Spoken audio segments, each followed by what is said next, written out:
Hello, and welcome to the Symantec Endpoint Protection 14 Differences presentation.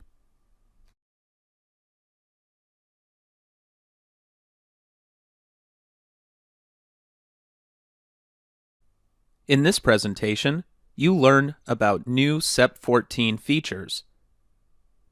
This is the new features overview.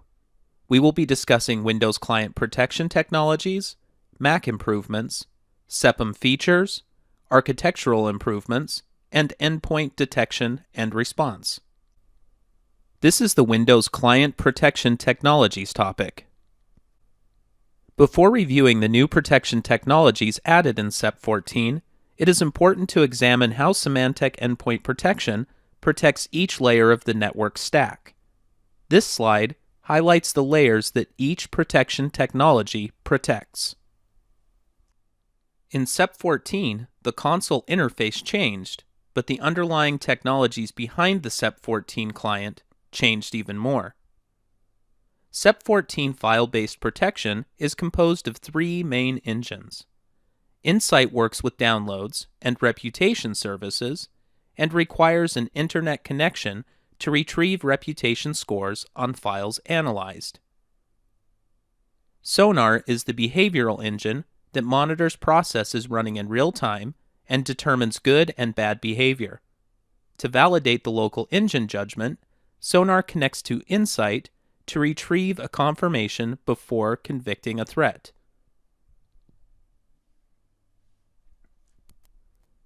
The Static Data Scanner, or SDS engine, includes the following four sub-engines. The Emulator engine can analyze the payload by executing a packed threat in a local virtual sandbox. The Machine Learning engine, SAPE, can determine if a file is good or bad based on experience, criteria set by analysts, and behavior. The Intelligent Threat Cloud Service, or ITCS, reduces resource and storage overhead by keeping the most relevant threat signatures on the local disk and only applying small updates when necessary. All other signatures are hosted in the cloud. The Core Def3 engine is the traditional antivirus engine that contains a much lighter set of definitions.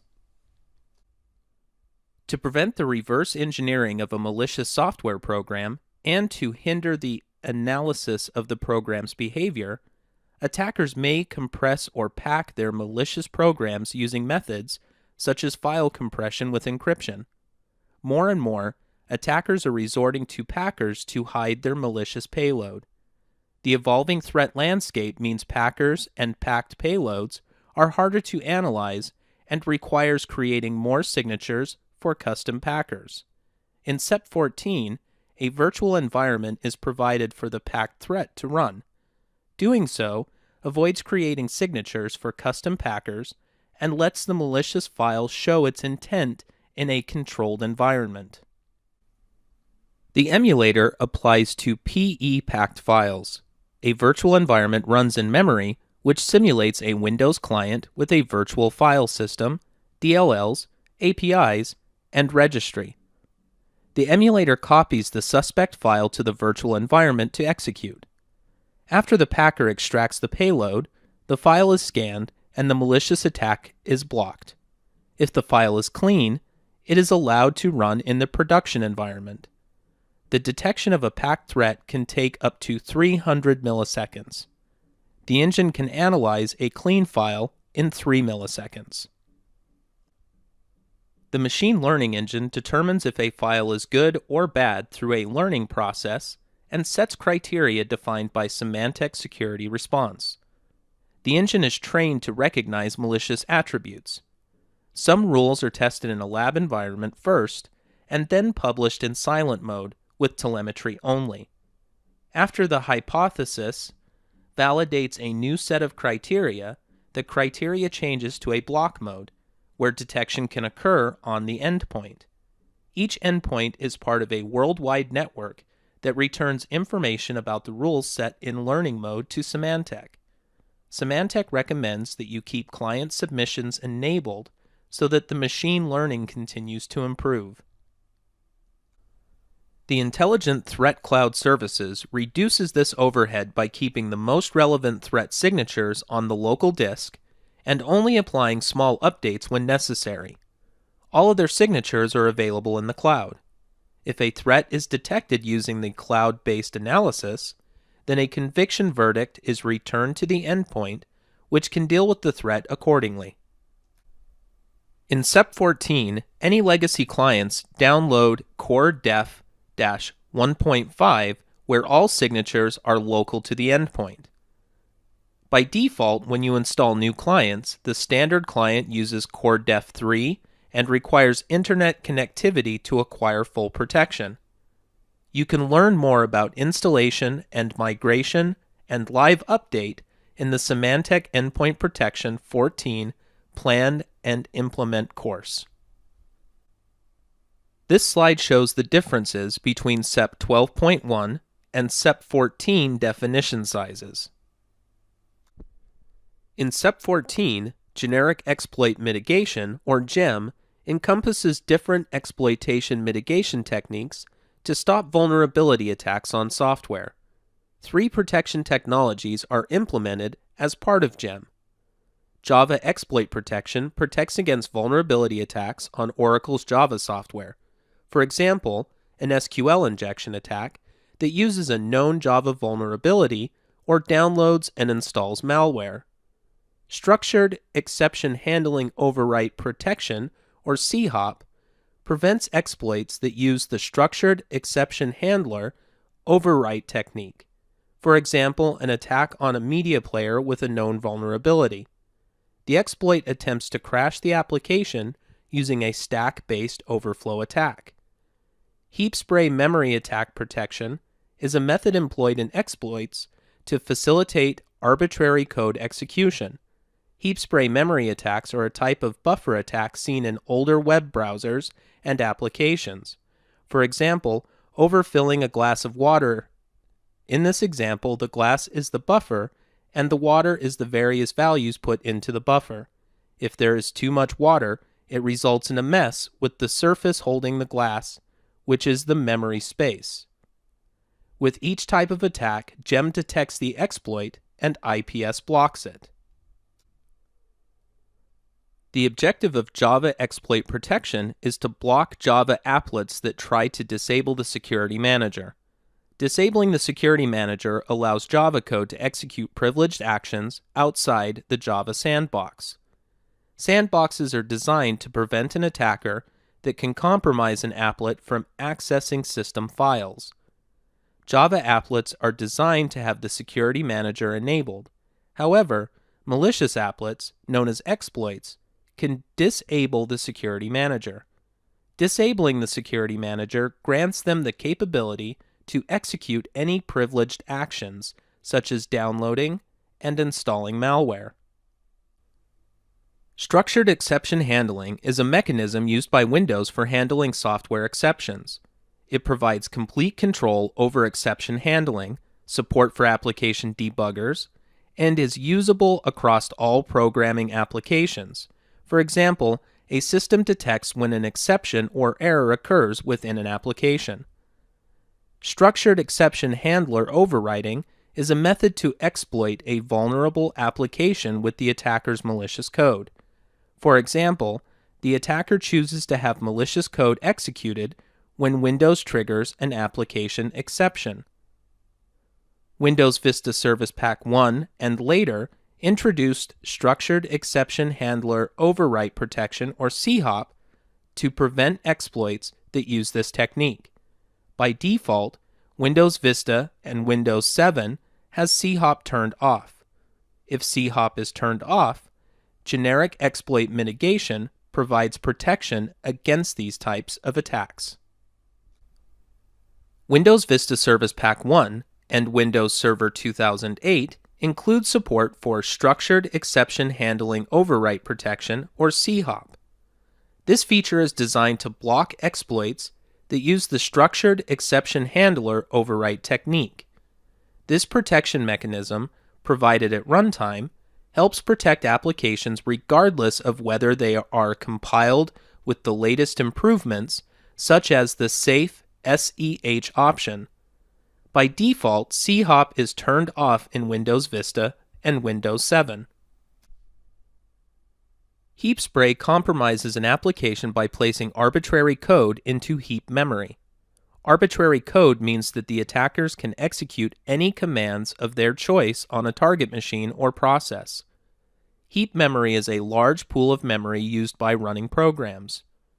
Attackers initiate the exploit by spraying the heap with arbitrary code by placing a pointer to execute the code at a later time. GEM offers protection by monitoring the heap memory. If it detects a heap spray attack on a vulnerable application, IPS blocks the attack. GEM injects a DLL into protected processes running on the system. When an exploit attempt is detected, GEM terminates the protected process to prevent the malicious code from running, and SEP notifies the user and logs an event in the SEP security log. This is the Veritas auto-exclusion subtopic. Auto-exclusion allows applications with a Veritas signature to be executed by SEP. The Veritas auto-exclusion feature helps prevent any potential issues from using different certificates signed by Veritas. For backup exec, Veritas auto-exclusions solves previous issues encountered in earlier Symantec endpoint protection versions. It allows exclusions to be added for backup exec so files are not scanned during backup operations. Administrators do not need to manually create exceptions for backup-related archive files. And it solves the problem where archives may be corrupted if SEP detects and remediates a threat within the backups. This is the Mac and Linux improvements topic. In SEP14, admins control removable devices allowed to connect to a managed Mac computer. The feature offers whitelist and blacklist with regular expression support. Depending on the security posture of the environment, the admin can choose whether to configure admin control or user control. If the feature is configured for admin control, a message notification can be generated to the end user. You can also configure the policy for log-only mode for device profiling. The events that are generated are logged to the SEPM for monitors and reports. Note that Mac device control runs at the volume level and applies only to storage media.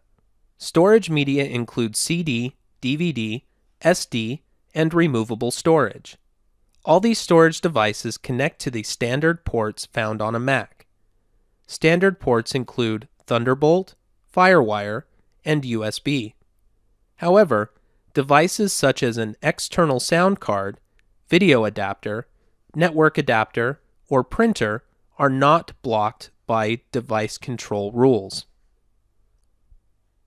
Auto upgrade does not work with SEP versions 12.x to SEP14. It will work for any SEP14 clients for future upgrades. Auto upgrade does not require that SSH be enabled to be working.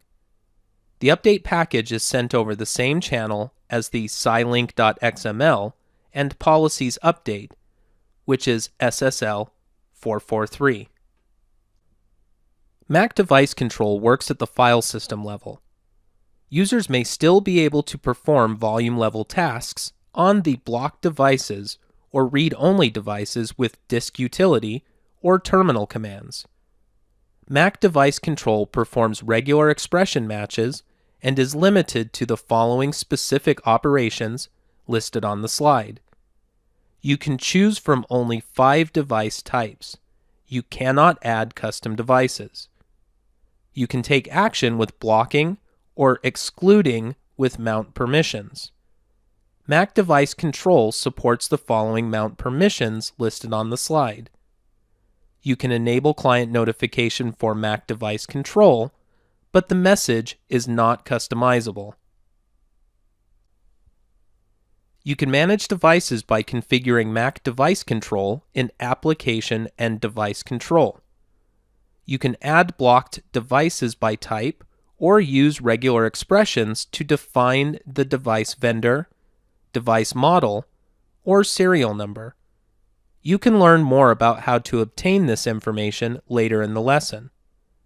After setting the devices to block, you can choose to exclude specific devices in the policy. The last step is to enable notifications, which notifies the user when the device control blocks a device. Test all device control conditions that you create on a small test group before you apply the changes to all Mac clients.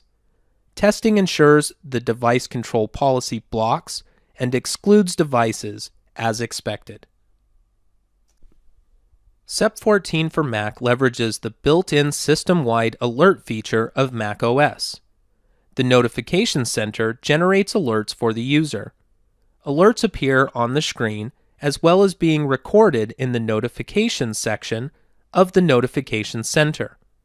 Users or administrators can modify the way notifications display in OS X in the System Preferences. In the Symantec panel, users can see the available options for how notifications display on the system.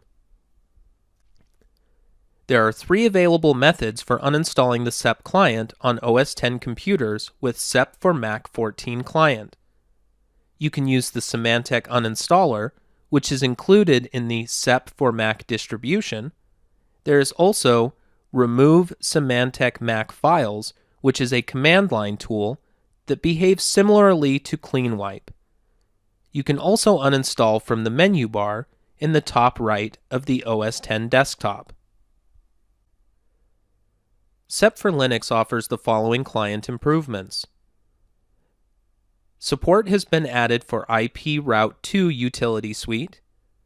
Java is no longer required. And we have added pre-compile binary support for Red Hat 6.7, 7.1, and 7.2. There are some changes to SEP for Linux, or SEP-FL, and Live Update Cross-Platform Engine, or LUX. LUX replaces Java Live Update. The SEP-FL Java dependency has been removed. GUI and shell interactions with Live Update remain unchanged. Aside from the above dependency changes, the switch should be transparent to users.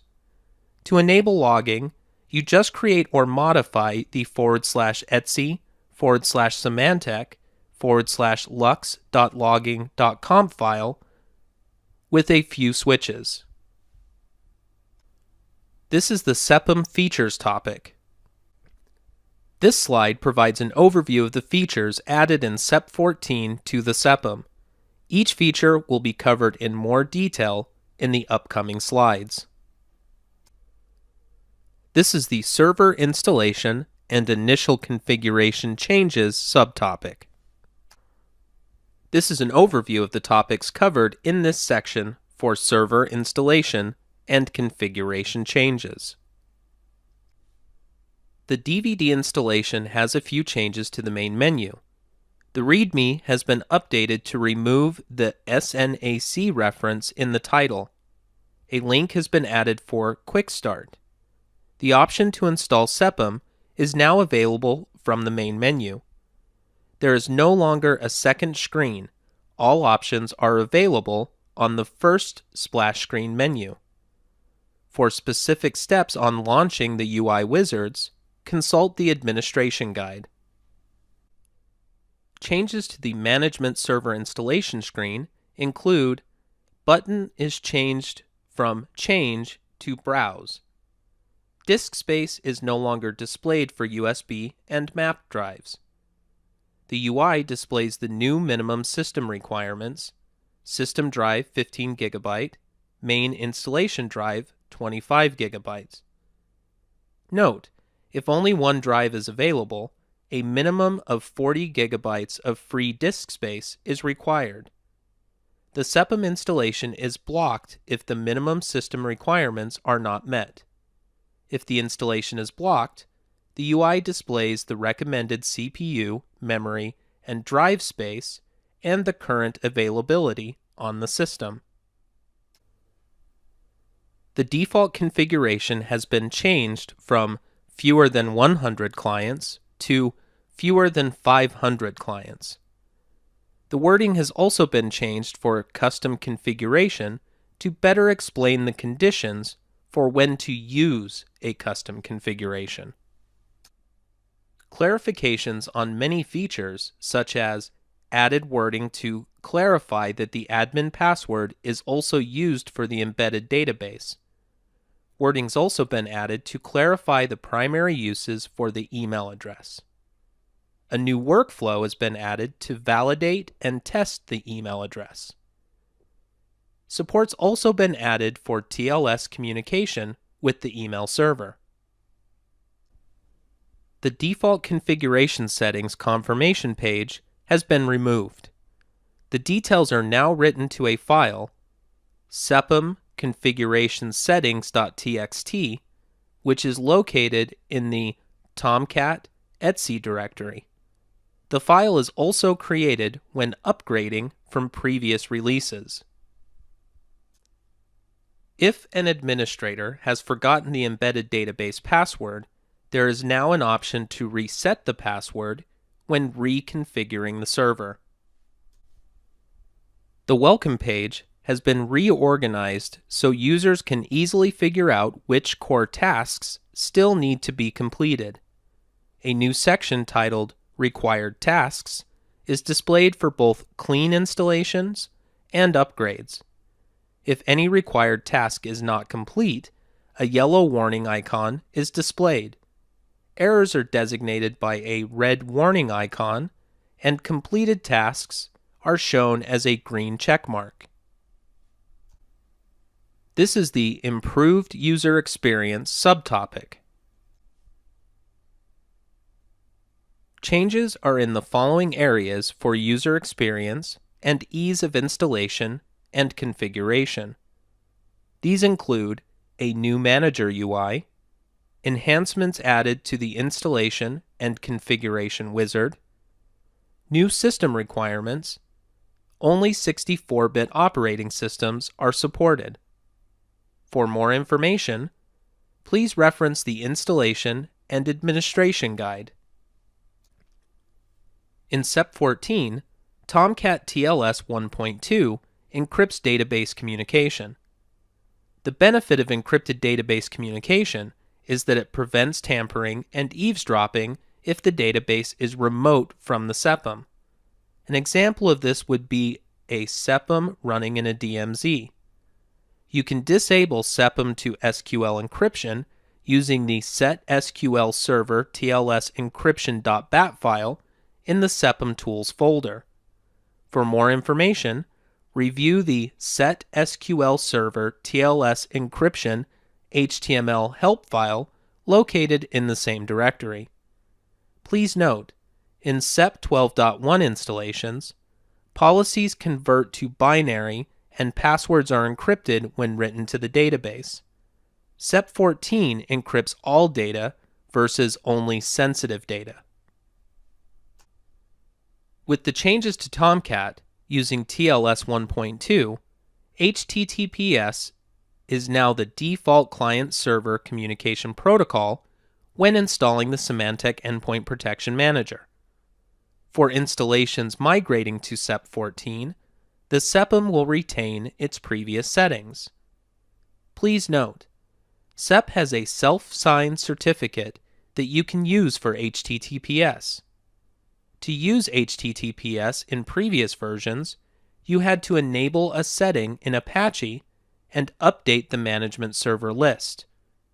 The difference in SEP14 is that it is now enabled by default. This is the Client Installation Improvements subtopic. The Clean Wipe tool is now offered as a selection when creating a SEP client package. The client installation package will completely remove the existing client and then begin a client installation. Clean Wipe does require a restart. You should only use Clean Wipe when the usual uninstallation methods are unsuccessful. Before SEP14, Auto Upgrade did not provide virus definitions. By the installation not having virus definitions, there was the potential of unprotected endpoints. Auto Upgrade packages now include definitions for clients migrating to SEP14. Delta and full client packages will be repackaged with definitions on demand at the time of an endpoint requests an upgrade package. Please note, periodically you must create new packages with a more recent definition set so that clients can avoid downloading new content from Live Update, GUPs, or the SEPM. Another new addition to SEP is the ability to upgrade SEP for Mac clients automatically via commands in the SEPM. You will only be able to upgrade clients to version 14 and will not be able to add previous 12.1 packages to groups. The auto upgrade settings are identical to the settings used for Windows clients.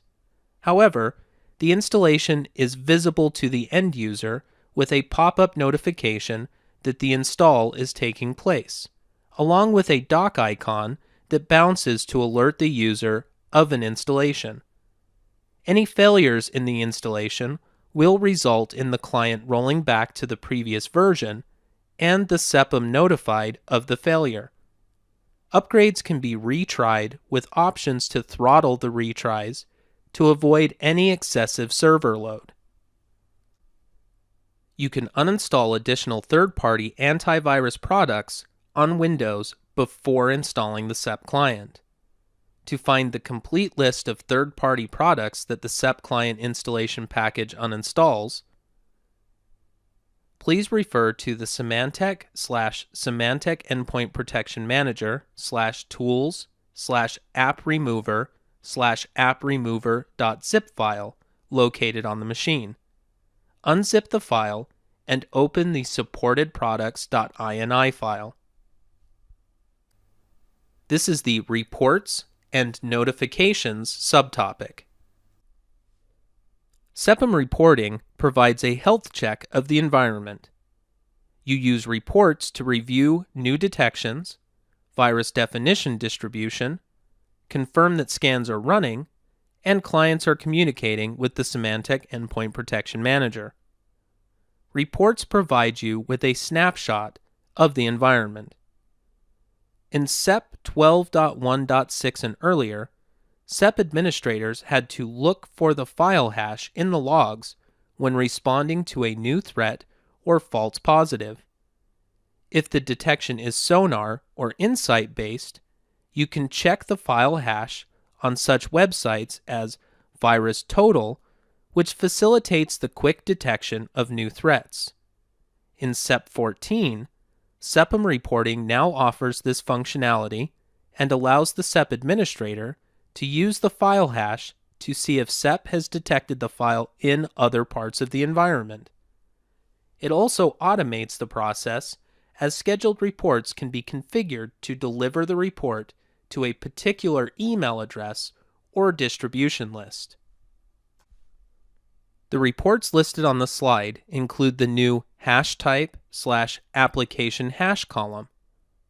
You can also reference the Symantec Endpoint Protection Weekly and Daily Status Report, as well as Activity Summary, linked report on the SEPM homepage. A new notification condition is added to notify SEP administrators of unsupported clients. If a SEP 11.x or 12.x client is detected, an administrator needs to upgrade these clients as soon as possible. The notifications cannot be modified. They are the system default. The default frequency of unsupported client notification is every 7 days. If no unsupported clients are detected, the frequency resets to every 30 days. Please note, this only works in upgrade scenarios, such as a SEPM running SEP14 with legacy clients. This is the Product Notifications subtopic.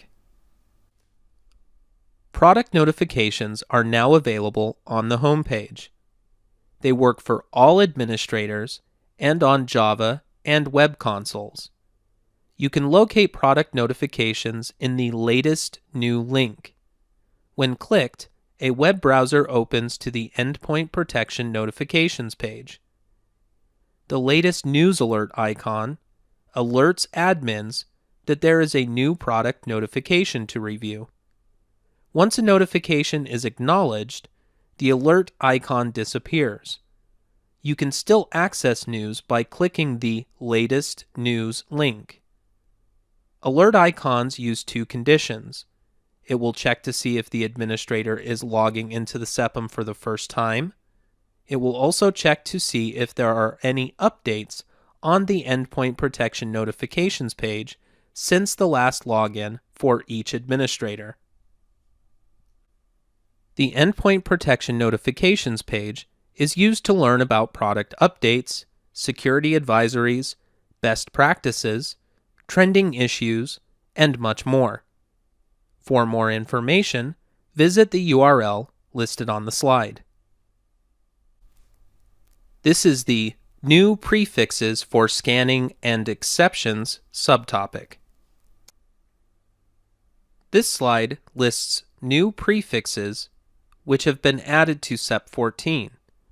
The System Drive prefix, User Profile Exception prefix, and User Profile Scanning prefix. To add flexibility for setting exclusions, several new prefixes have been added to the exceptions policy. In the scenario that an organization wants to scan or exclude the system root drive where the OS is installed, the System Drive prefix is now available. You can find the new prefixes both in the exception and virus and spyware protection policy. When the user_profile exception prefix is selected, all the user profiles in the system will be excluded from scanning. When the user_profile folder is selected, all users logged in at the time of the scan will have their user profile paths scanned. This is the Architectural Improvements topic. The protection and management components are the primary Symantec endpoint protection environment building blocks. The Symantec Endpoint Protection Client provides the security and protection to the endpoint, such as server, desktop, embedded system, or virtual system. Features and protection may vary from operating system to operating system. The Symantec Endpoint Protection Manager, or SEPM, manages all products and product components, simplifying administration and software distribution. The SEPM database stores the configuration data which is used to manage the Symantec Endpoint Protection clients. The content and reputation components provide the signatures and risk assessment value. Without these components, SEP does not bring best-in-market protection. Administrators must have one content source. Live Update is the primary content provider hosted by Symantec on the Internet, which provides content updates to all engines building the protection stack on the SEP client. An internal Live Update server allows for control of the hierarchy and architecture used to distribute content updates. The Group Update Provider is a function built into the SEP client that can be enabled through the Live Update policy. The GUP role is to redistribute content from the SEPM clients that have a good connection to the GUP but a poor connection to the SEPM. Insight provides a reputation score on binary executables for Windows and helps prevent false positives with virus and spyware or sonar convictions. This component is hosted on the Internet, and all SEP clients require access to this service to maintain optimum protection. This is the General Updates subtopic. SEPM has moved to 64-bit platforms for the Java, Sybase, and SEM SVC technologies. SEPM no longer supports 32-bit operating systems. Components which are not listed above have changed to 64-bit. The Microsoft operating systems and SQL Server versions shown on the screen are end of life in SEP14. SEP14 provides backward compatibility support for SEP12.1 clients that run on both supported and now legacy operating systems. You can also import and export 12.1 client installation packages from a SEPM on version 14.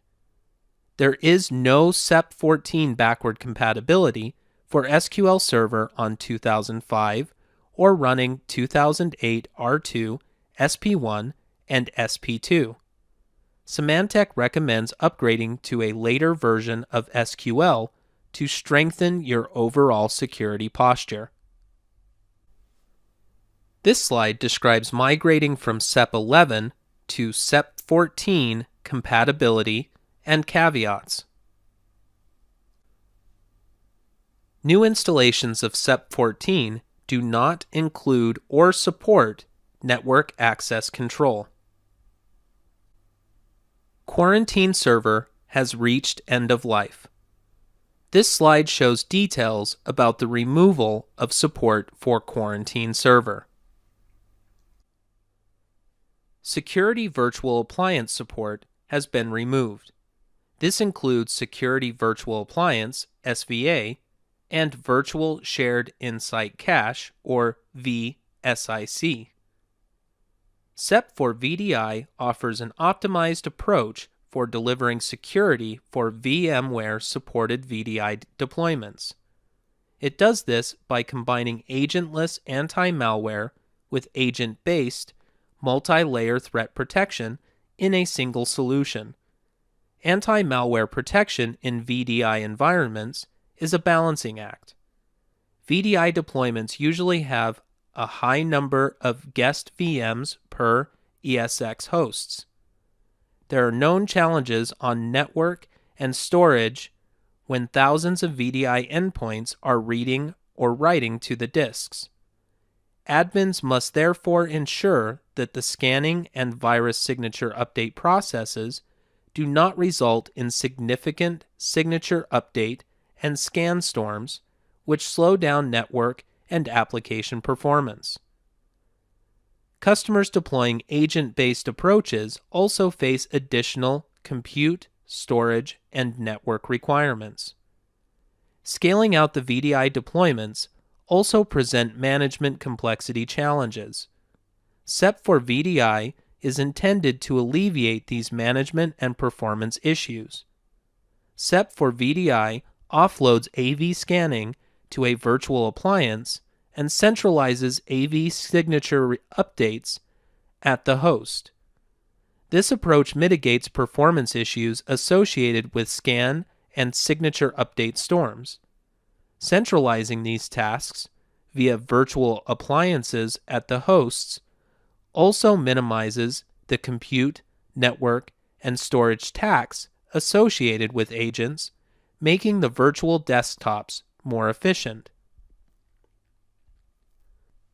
In addition to optimizing the anti-malware service, SEP for VDI also offers best-of-breed, agent-based, multi-layered protection, including IPS, firewall, Insight, Sonar, Power Eraser, application control, system lockdown, such as whitelisting and blacklisting, device control, and host integrity. This is the Group Update Providers subtopic. Group Update Providers, or GUPs, provide clients with definitions whether the SEP client is at the office or on the road. Managed endpoints can use an explicit GUP to retrieve content even when they're roaming outside of their subnet. In SEP 12.1.6 and earlier, when an explicit GUP is used, you had to add one entry for each subnet. If an environment had an environment with a large volume of subnets, it could be difficult to manage the separate entries of all the subnets. The SEPM GUP subnet feature reduces the need to add multiple GUP entries for explicit GUPs in the live update settings policy by adding a client subnet mask. You use this setting to add a group of subnets rather than adding one subnet at a time.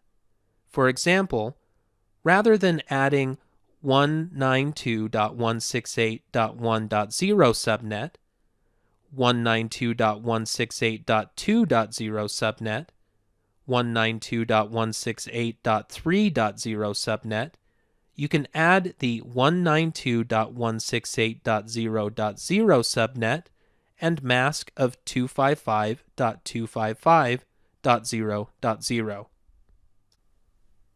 Symantec Endpoint Protection 14 also controls bandwidth that the GUP is using to distribute content.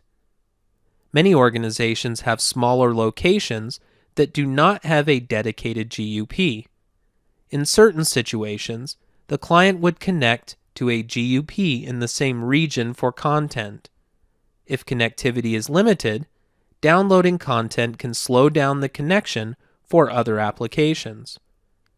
The SEP administrator can resolve this issue by enabling this feature in the Live Update Settings policy. It's available in the Group Provider section under Server Settings. This is the Replication Scheduling subtopic.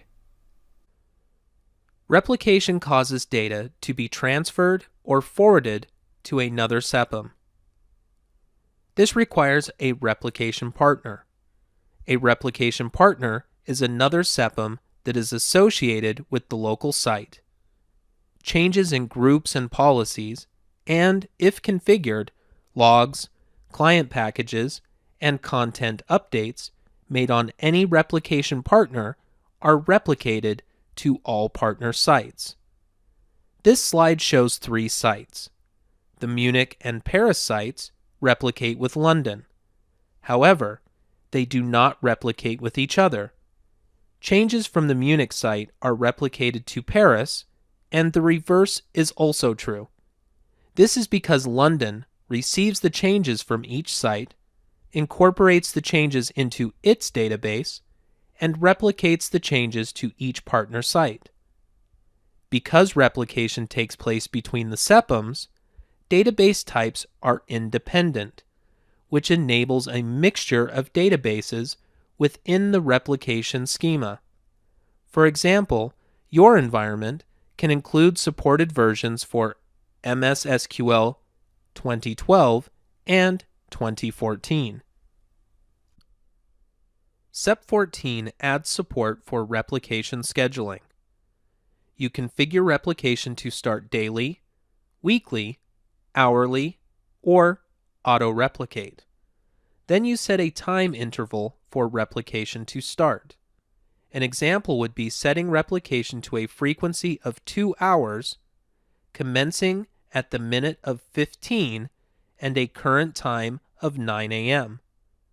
A SEP14 replication schedule would look like 9:15 a.m. with the next replication starting at 11:15 a.m., then 3:15 p.m., and so on. By setting and controlling replication schedules, it eliminates network overhead. You configure start and end time in the replication properties. On the SEPM, go to Admin, Servers, Replication Partner, and select Edit Replication Partner Properties.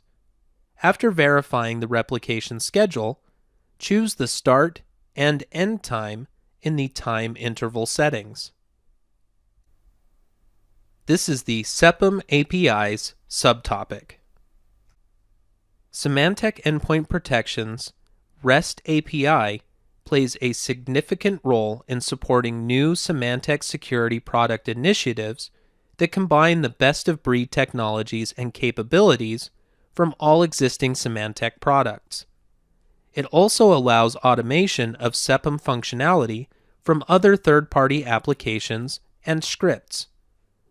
Advanced Threat Protection, or ATP, is an example of a new product offering which integrates with SEP to provide a single management console for managing Symantec endpoints. As more Symantec products are expected to integrate with SEP, there are demands to provide additional REST API methods to extend SEP capabilities. Here is a diagram showing where in the workflow the new SEPM task sits. This shows the installation process. A new SEPM task has been added to watch for new versions of the SEPM API content. Content will be updated during migrations based on the following conditions. Migration from 12.1 to SEP14. The Java Migration Wizard will always import the SEPM API content. The SEPM will show the SEPM API 14 content under live update downloads even before the SEPM downloads any new content.